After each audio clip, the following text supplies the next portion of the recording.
أستغفر الله العظيم أستغفر الله العظيم الذي لا إله إلا هو الحي القيوم وأتوب إليه أعوذ بالله من الشيطان الرجيم بسم الله الرحمن الرحيم الحمد لله رب العالمين والصلاة والسلام على أشرف الأنبياء والمرسلين وعلى آله وصحبه أجمعين الحمد لله الذي هدانا لهذا وما كنا لنهتدي لولا أن هدانا الله سبحانك لا علم لنا إلا ما علمتنا إنك أنت العليم الحكيم رب اشرح لي صدري ويسر لي أمري واحلل عقدة من لساني يفقه قولي اللهم ارزقنا فهم النبيين وحفظ المرسلين برحمتك يا أرحم الراحمين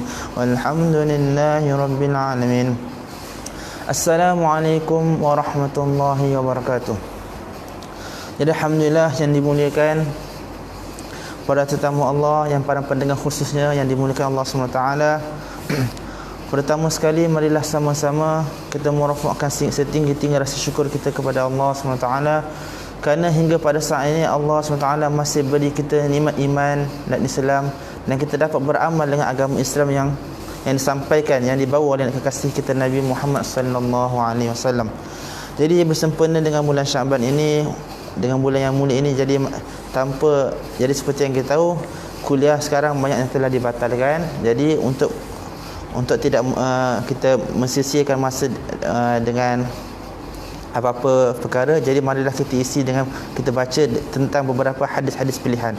InsyaAllah pada hari ini saya akan bawakan hadis-hadis tentang hadis-hadis pilihan, iaitu ataupun bahasa Arab ahadis al-muntakhabah, insya-Allah. Jadi pertama tajuk kita ialah kalimah thayyibah. Jadi sebelum kita mula, pada pendengar sekalian, kita betulkan niat kita, apa tujuan kita dengan hadis-hadis ini. Pertama, kita niat untuk mendapat keridhaan Allah. Kedua, untuk memperbaiki diri. Yang ketiga, untuk menuntut ilmu. Yang keempat, untuk sampaikan pada orang lain. Dan yang kelima, kita niat dakwah kerana Allah SWT. Jadi tajuk pertama, kalimah thayyibah, iman. Anil Miqdad bin Awsad radhiyallahu anhu yaqul sami'tu Rasulullah sallallahu alaihi wasallam yaqul la yabqa ala zuhril ardi baitu madarin wala wabarin illa adkhalahu Allahu kalimatal Islam bi'izzi azizin aw dhulli dhalilin imma yu'izzihimullahu azza wa jal faj'alhum min ahliha aw yudhilluhum fayadinuna nalaha. Rawahu Ahmad. Sayyidina Miqdad bin Ausin radhiyallahu anhu berkata bahawa saya pernah mendengar Rasulullah sallallahu alaihi wasallam bersabda, di atas permukaan bumi ini tidak akan tertinggal mana-mana rumah atau khemah, sama ada di bandar, kampung atau padang pasir, daripada dimasukkan kalimat Islam oleh Allah SWT.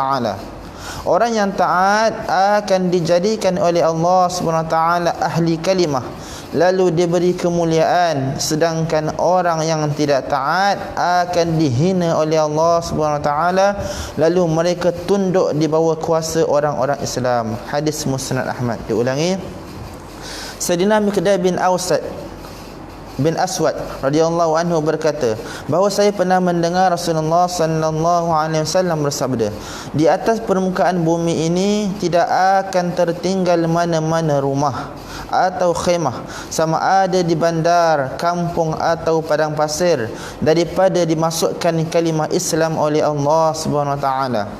Orang yang taat akan dijadikan oleh Allah Subhanahu wa taala ahli kalimah, lalu diberi kemuliaan, sedangkan orang yang tidak taat akan dihina oleh Allah Subhanahu wa taala, lalu mereka tunduk di bawah kuasa orang-orang Islam. Hadis Musnad Ahmad.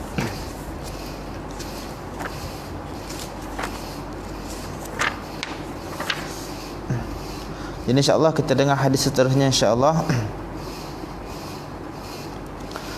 An Mustawrid bin Shaddad radhiyallahu anhu yaqul qala Rasulullah sallallahu alaihi wasallam wallahi ma dunya fil akhirah illa mithlu ma yaj'alu ahadukum isba'aha hadil fil yam falyanzur ahadukum bima tarja'. Rawahu Muslim.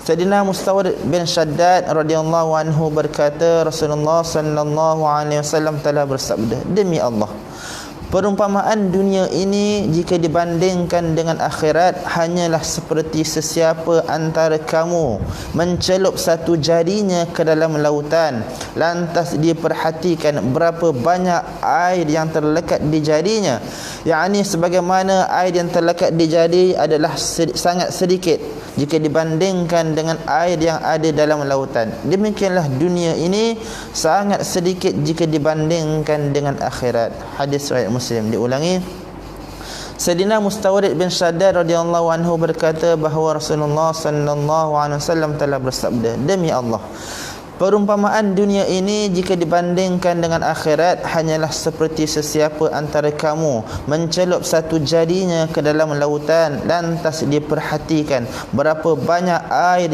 yang terlekat di jarinya, yakni sebagaimana air yang terlekat di jari adalah sangat sedikit jika dibandingkan dengan air yang ada dalam lautan. Demikianlah dunia ini sangat sedikit jika dibandingkan dengan akhirat. Hadis riwayat Muslim. InsyaAllah kita dengar hadis seterusnya.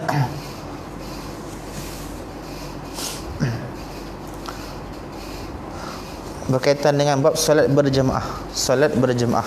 An-Nabi Darda radhiyallahu anhu qala sami'tu Rasulullah sallallahu alaihi wasallam yaqul ma min thalathatin fi qaryah wala badwin la tuqamu fihim as-salah illa qad istawaza 'alaihim asy-syaitan fa 'alaika bil jamaah fa inna ma ya'kulu adh-dha'bul qasiyah fa inna ma ya'kulu adh-dhi'bul qasiyah. Rawahu Abu Daud. Sayyidina Abu Darda radhiyallahu anhu berkata bahawa beliau mendengar Rasulullah sallallahu alaihi wasallam bersabda, mana-mana kampung atau pedalaman yang ada 3 orang dan mereka tidak mendirikan solat secara berjemaah, maka syaitan akan menguasai mereka. Hendaklah kamu mengambil berat akan solat berjemaah. Serigala akan makan kambing yang terpinggir, sedangkan serigala bagi manusia ialah syaitan. Hadis riwayat Abu Daud. Diulangi, Sayyidina Abu Darda radhiyallahu anhu berkata bahawa beliau mendengar Rasulullah sallallahu alaihi wasallam bersabda, mana-mana kampung atau pedalaman yang ada 3 orang dan mereka tidak mendirikan solat secara berjemaah, maka syaitan akan menguasai mereka. Hendaklah kamu mengambil berat akan solat berjemaah. Serigala akan makan kambing yang terpinggir, sedangkan serigala bagi manusia ialah syaitan. Hadis riwayat Abu Daud. InsyaAllah kita dengar hadis seterusnya.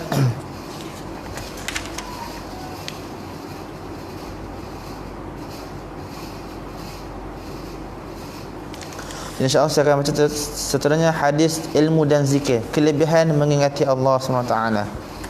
Kelebihan mengingati Allah SWT. Jadi hadis ini panjang, jadi saya akan baca maksudnya insyaAllah. Sayyidatina Ummu Hani binti Abu Talib radhiyallahu anhu berkata bahawa pada suatu hari Rasulullah sallallahu alaihi wasallam telah lalu di samping saya, lalu saya pun berkata, wahai Rasulullah, saya telah tua dan lemah. Beritahulah kepada saya satu amalan yang saya boleh lakukan sambil duduk-duduk. Baginda sallallahu alaihi wasallam bersabda, ucapkanlah tasbih subhanallah 100 kali, maka ganjarannya ialah seperti memerdekakan 100 orang hamba daripada keturunan Nabi Ismail alaihissalam. Pujilah Allah Subhanahu wa taala dengan ucapan alhamdulillah 100 kali, maka ganjarannya ialah seperti memberi 100 ekor kuda yang berpelana dan berkekang sebagai kendaraan di jalan Allah Subhanahu wa taala. Besarkanlah Allah Subhanahu wa taala dengan ucapan Allahu Akbar 100 kali, maka ganjarannya adalah seperti mengorbankan 100 ekor unta yang ada tali tanda di tengkuknya dan diterima oleh Allah Subhanahu wa taala. Dan bertahlillah dengan ucapan la ilaha illallah 100 kali, maka ganjarannya akan memenuhi ruang di antara langit dan bumi. Pada hari itu tidak boleh ada amalan Pada hari itu tidak ada amalan yang diterima oleh Allah SWT yang dilakukan oleh sesiapa yang boleh mengatasi amalan kamu selain daripada orang yang melakukan seperti kamu. Hadis Ibnu Majah. Dalam satu riwayat yang lain, Sayyidatina Ummu Hanir radhiyallahu anha berkata bahawa saya telah berkata kepada Nabi sallallahu alaihi wasallam, wahai Rasulullah, sekarang saya telah tua dan tulang-tulang saya telah lemah. Tunjukkanlah kepada saya apa-apa amalan yang akan membolehkan saya masuk syurga. Baginda sallallahu alaihi wasallam bersabda, wah, kamu telah bertanya soalan yang bagus. Kemudian baginda sallallahu alaihi wasallam bersabda, ucapkanlah Allahu akbar 100 kali, maka ganjarannya lebih baik daripada 100 ekor unta yang ada tali tanda di tengkuknya lagi, berkain penutup belakang yang disembelihkan di Baitullah Makkah. Ucaplah la ilaha illallah 100 kali, maka ia lebih baik bagi kamu daripada semua benda yang ditutupi oleh langit dan bumi. Pada hari itu tidak ada amalan sesiapa yang diterima yang boleh mengatasi amalan kamu selain daripada orang yang mengucapkan seumpama kamu atau lebih banyak. Dalam riwayat yang lain, ucaplah la ilaha illallah, ia tidak meninggalkan sebarang dosa dan tidak ada amalan yang setanding dengannya. Hadis riwayat Ibnu Majah, Musnad Ahmad, Tabrani, Musnad Hakim dan Majmu' Az-Zawaid. Jadi insya-Allah hari ini kita dengar tentang 3 tempat hadis dulu insya-Allah. Jadi semoga apa yang kita dengar ni dapat kita amalkan dan sampaikan insya-Allah. Jadi insya-Allah jika tidak ada halangan, insya-Allah hadis ini akan berterusanlah untuk kita dengar pada setiap malam insya-Allah. Jadi apa yang baik datang daripada Allah SWT, yang boleh datang kepada, insya-Allah kita tutup majlis kita dengan tasbih kafarah dan suratul As. Subhanakallahumma wa bihamdika asyhadu an la ilaha illa anta astaghfiruka wa atubu ilaik. Bismillahirrahmanirrahim. Wal 'asr innal insana lafi khusr illa alladhina amanu wa 'amilus solihat wa tawassaw bil haqqi wa tawassaw bis sabr. Alhamdulillahil alamin.